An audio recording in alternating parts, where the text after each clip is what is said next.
ಓಂ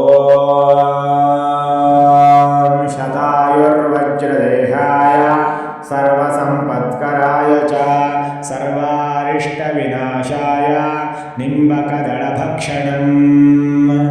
ಜೀವನದಲ್ಲಿ ಬೇವಿಗಿಂತ ಬೆಲ್ಲನ ನಮಗಿಷ್ಟ ಆಗುತ್ತೆ.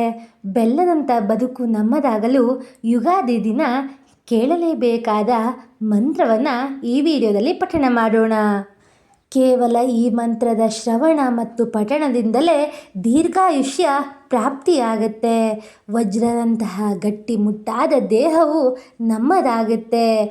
ಆರೋಗ್ಯದಲ್ಲಿ ಯಾವುದೇ ಏರುಪೇರುಗಳಿರಲಿ, ಆರೋಗ್ಯದ ತೊಂದರೆಗಳಿರಲಿ, ಎಲ್ಲವೂ ನಿವಾರಣೆಯಾಗತ್ತೆ. ಸುಂದರವಾದಂತಹ ಸಮೃದ್ಧಿಯಾದಂತಹ ಬದುಕು ನಮ್ಮ ಜೊತೆ ಇರುತ್ತೆ. ಇಂತಹ ಅದ್ಭುತವಾದಂತಹ ಮಂತ್ರದ ಪಾರಾಯಣವನ್ನು ಮಾಡೋಣ. 21 ಬಾರಿ ಕೇಳುವುದರ ಮೂಲಕ ದೇವರ ಕೃಪೆಗೆ ನಾವು ಕೂಡ ಪಾತ್ರರಾಗೋಣ. ಓಂ ಶತಾಯುರ್ವಜ್ರದೇಹಾಯ ಸರ್ವಸಂಪತ್ಕರಾಯ ಚ ಸರ್ವಾರಿಷ್ಟವಿನಾಶಾಯ ನಿಂಬಕದಳಭಕ್ಷಣಂ. ಓಂ ಶತಾಯುರ್ವಜ್ರದೇಹಾಯ ಸರ್ವಸಂಪತ್ಕರಾಯ ಚ ಸರ್ವಾರಿಷ್ಟವಿನಾಶಾಯ ನಿಂಬಕದಳಭಕ್ಷಣಂ. ಓಂ ಶತಾಯುರ್ವಜ್ರದೇಹಾಯ ಸರ್ವಸಂಪತ್ಕರಾಯ ಚ ಸರ್ವಾರಿಷ್ಟವಿನಾಶಾಯ ನಿಂಬಕದಳಭಕ್ಷಣಂ. ಓಂ ಶತಾಯುರ್ವಜ್ರದೇಹಾಯ ಸರ್ವಸಂಪತ್ಕರಾಯ ಚ ಸರ್ವಾರಿಷ್ಟವಿನಾಶಾಯ ನಿಂಬಕದಳಭಕ್ಷಣಂ.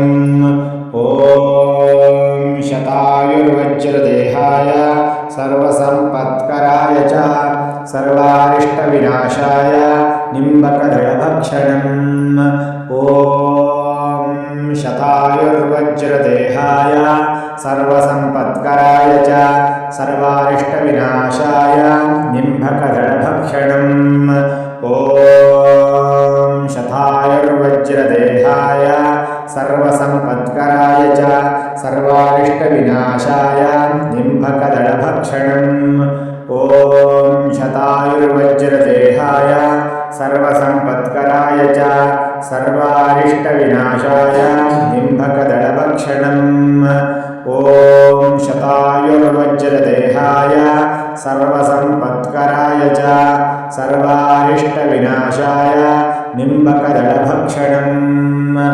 ಓಂ ಶತಾಯುರ್ವಜ್ರದೇಹಾಯ ಸರ್ವಸಂಪತ್ಕರಾಯ ಚ ಸರ್ವಾರಿಷ್ಟವಿನಾಶಾಯ ನಿಂಬಕದಳಭಕ್ಷಣಂ. ಓಂ ಶತಾಯುರ್ವಜ್ರದೇಹಾಯ ಸರ್ವಸಂಪತ್ಕರಾಯ ಚ ಸರ್ವಾರಿಷ್ಟವಿನಾಶಾಯ ನಿಂಬಕದಳಭಕ್ಷಣಂ. ಓಂ ಶತಾಯುರ್ವಜ್ರದೇಹಾಯ ಸರ್ವಸಂಪತ್ಕರಾಯ ಚ ಸರ್ವಾರಿಷ್ಟವಿನಾಶಾಯ ನಿಂಬಕದಳಭಕ್ಷಣಂ. ಓಂ ಶತಾಯುರ್ವಜ್ರದೇಹಾಯ ಸರ್ವಸಂಪತ್ಕರಾಯ ಚ ಸರ್ವಾರಿಷ್ಟವಿನಾಶಾಯ ನಿಂಬಕದಳಭಕ್ಷಣಂ. ಓಂ ಶತಾಯುರ್ವಜ್ರದೇಹಾಯ ಸರ್ವಸಂಪತ್ಕರಾಯ ಚ ಸರ್ವಾರಿಷ್ಟವಿನಾಶಾಯ ನಿಂಬಕದಳಭಕ್ಷಣಂ. ಓಂ ಶತಾಯುರ್ವಜ್ರದೇಹಾಯ ಸರ್ವಸಂಪತ್ಕರಾಯ ಚ ಸರ್ವಾರಿಷ್ಟವಿನಾಶಾಯ ನಿಂಬಕದಳಭಕ್ಷಣಂ. ಓಂ ಶತಾಯುರ್ವಜ್ರದೇಹಾಯ ಸರ್ವಸಂಪತ್ಕರಾಯ ಚ ಸರ್ವಾರಿಷ್ಟವಿನಾಶಾಯ ನಿಂಬಕದಳಭಕ್ಷಣಂ. ಓಂ ಶತಾಯುರ್ವಜ್ರದೇಹಾಯ ಸರ್ವಸಂಪತ್ಕರಾಯ ಚ ಸರ್ವಾರಿಷ್ಟವಿನಾಶಾಯ ನಿಂಬಕದಳಭಕ್ಷಣಂ. ಓಂ ಶತಾಯುರ್ವಜ್ರದೇಹಾಯ ಸರ್ವಸಂಪತ್ಕರಾಯ ಚ ಸರ್ವಾರಿಷ್ಟವಿನಾಶಾಯ ನಿಂಬಕದಳಭಕ್ಷಣಂ. ಓಂ ಶತಾಯುರ್ವಜ್ರದೇಹಾಯ ಸರ್ವಸಂಪತ್ಕರಾಯ ಚ ಸರ್ವಾರಿಷ್ಟವಿನಾಶಾಯ ನಿಂಬಕದಳಭಕ್ಷಣಂ. ಓಂ ಶತಾಯುರ್ವಜ್ರದೇಹಾಯ ಸರ್ವಸಂಪತ್ಕರಾಯ ಚ सर्वारिष्टविनाशाय निम्बकदळभक्षणम् ॐ शतायुर्वज्रदेहाय सर्वसम्पत्कराय च सर्वारिष्टविनाशाय निम्बकदळभक्षणम् ॐ शतायुर्वज्रदेहाय सर्वसम्पत्कराय च सर्वारिष्टविनाशाय निम्बकदळभक्षणम् ॐ शतायुर्वज्रदेहाय सर्वसम्पत्कराय च सर्वारिष्टविनाशाय निम्बकदळभक्षणम् ॐ शतायुर्वज्रदेहाय सर्वसम्पत्कराय च सर्वारिष्टविनाशाय निम्बकदळभक्षणम् ॐ शतायुर्वज्रदेहाय सर्वसम्पत्कराय च सर्वारिष्टविनाशाय निम्बकदळभक्षणम् ॐ शतायुर्वज्रदेहाय सर्वसम्पत्कराय च सर्वारिष्टविनाशाय निम्बकदळभक्षणम् ॐ शतायुर्वज्रदेहाय सर्वसम्पत्कराय च सर्वारिष्टविनाशाय निम्बकदळभक्षणम् ॐ शतायुर्वज्रदेहाय सर्वसम्पत्कराय च सर्वारिष्टविनाशाय निम्बकदळभक्षणम् ॐ शतायुर्वज्रदेहाय सर्वसम्पत्कराय च सर्वारिष्टविनाशाय निम्बकदळभक्षणम् ॐ शतायुर्वज्रदेहाय सर्वसम्पत्कराय च सर्वारिष्टविनाशाय निम्बकदळभक्षणम् ॐ शतायुर्वज्रदेहाय सर्वसम्पत्कराय च सर्वारिष्टविनाशाय निम्बकदळभक्षणम् ॐ शतायुर्वज्रदेहाय सर्वसम्पत्कराय च सर्वारिष्टविनाशाय निम्बकदळभक्षणम् ॐ शतायुर्वज्रदेहाय सर्वसम्पत्कराय च सर्वारिष्टविनाशाय निम्बकदळभक्षणम् ॐ शतायुर्वज्रदेहाय सर्वसम्पत्कराय च सर्वारिष्टविनाशाय निम्बकदळभक्षणम् ॐ शतायुर्वज्रदेहाय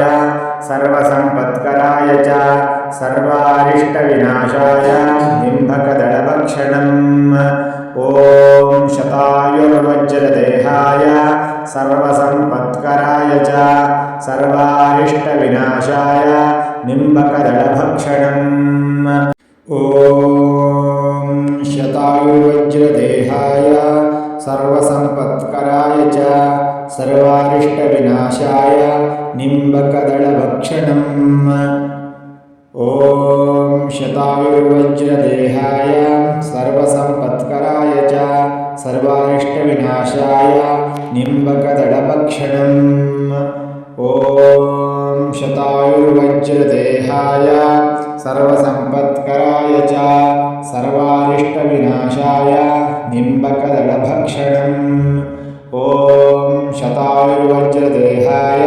सर्वसम्पत्कराय च सर्वारिष्टविनाशाय निम्बकदळभक्षणम् ॐ शतायुर्वज्रदेहाय सर्वसम्पत्कराय च सर्वारिष्टविनाशाय निम्बकदळभक्षणम् ॐ शतायुर्वज्रदेहाय सर्वसम्पत्कराय च सर्वारिष्टविनाशाय निम्बकदळभक्षणम् ॐ शतायुर्वज्रदेहाय सर्वसम्पत्कराय च सर्वारिष्टविनाशाय निम्बकदळभक्षणम् ॐ शतायुर्वज्रदेहाय सर्वसम्पत्कराय च सर्वारिष्टविनाशाय निम्बकदळभक्षणम् ॐ शतायुर्वज्रदेहाय सर्वसम्पत्कराय च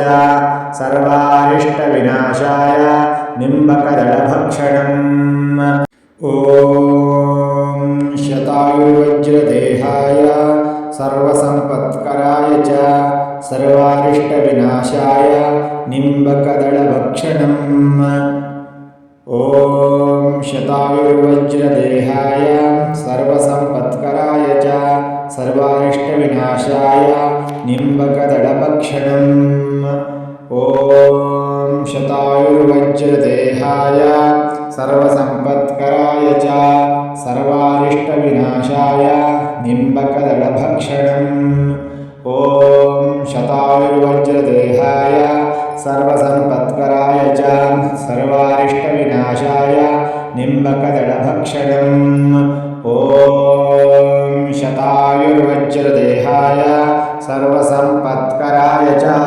सर्वारिष्टविनाशाय निम्बकदलभक्षणम् ॐ शतायुर्वज्रदेहाय सर्वसम्पत्कराय च सर्वारिष्टविनाशाय निम्बकदलभक्षणम् ॐ शतायुर्वज्रदेहाय सर्वसम्पत्कराय च सर्वारिष्टविनाशाय निम्बकदलभक्षणम् ॐ शतायुर्वज्रदेहाय सर्वसम्पत्कराय च सर्वारिष्टविनाशाय निम्बकदलभक्षणम् ॐ शतायुर्वज्रदेहाय सर्वसम्पत्कराय च सर्वारिष्टविनाशाय निम्बकदलभक्षणम् ॐ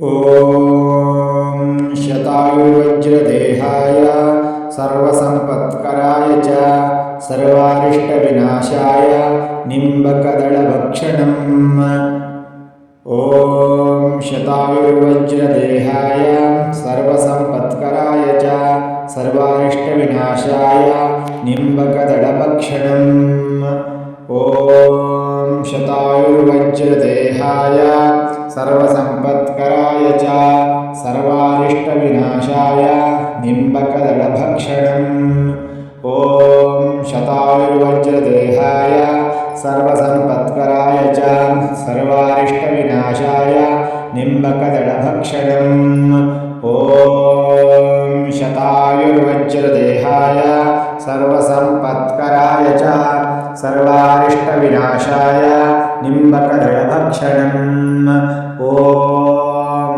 शतायुर्वज्रदेहाय सर्वसम्पत्कराय च सर्वारिष्टविनाशाय निम्बकदलभक्षणम् ॐ शतायुर्वज्रदेहाय सर्वसम्पत्कराय च सर्वारिष्टविनाशाय निम्बकदलभक्षणम् ॐ शतायुर्वज्रदेहाय सर्वसम्पत्कराय च सर्वारिष्टविनाशाय निम्बकदलभक्षणम् ॐ शतायुर्वज्रदेहाय सर्वसम्पत्कराय च सर्वारिष्टविनाशाय निम्बकदलभक्षणम् ॐ शतायुर्वज्रदेहाय सर्वसम्पत्कराय च सर्वारिष्टविनाशाय निम्बकदलभक्षणम् ॐ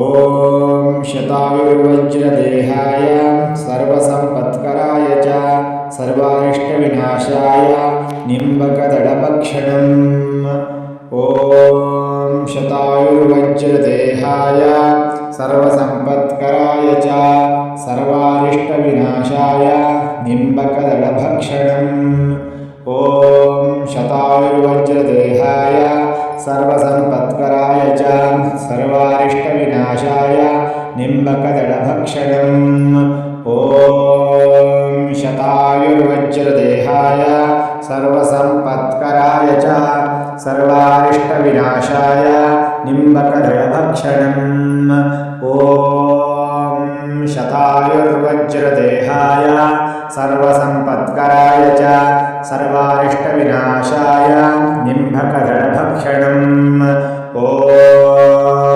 शतायुर्वज्रदेहाय सर्वसम्पत्कराय च सर्वारिष्टविनाशाय निम्बकदलभक्षणम् ॐ शतायुर्वज्रदेहाय सर्वसम्पत्कराय च सर्वारिष्टविनाशाय निम्बकदलभक्षणम् ॐ ॐ शतायुर्वज्रदेहाय सर्वसम्पत्कराय च सर्वारिष्टविनाशाय निम्बकदलभक्षणम् ॐ शतायुर्वज्रदेहाय सर्वसम्पत्कराय च सर्वारिष्टविनाशाय निम्बकदलभक्षणम् ॐ शतायुर्वज्रदेहाय सर्वसम्पत्कराय च सर्वारिष्टविनाशाय निम्बकदलभक्षणम् ॐ शतायुर्वज्रदेहाय सर्वसम्पत्कराय च सर्वारिष्टविनाशाय निम्बकदलभक्षणम् ॐ शतायुर्वज्रदेहाय सर्वसम्पत्कराय च सर्वारिष्टविनाशाय निम्बकदलभक्षणम् ॐ शतायुर्वज्रदेहाय सर्वसम्पत्कराय च सर्वारिष्टविनाशाय निम्बकदलभक्षणम् ॐ शतायुर्वज्रदेहाय सर्वसम्पत्कराय च सर्वारिष्टविनाशाय निम्बकदलभक्षणम् ॐ शतायुर्वज्रदेहाय सर्वसम्पत्कराय च सर्वारिष्टविनाशाय निम्बकदलभक्षणम् ॐ शतायुर्वज्रदेहाय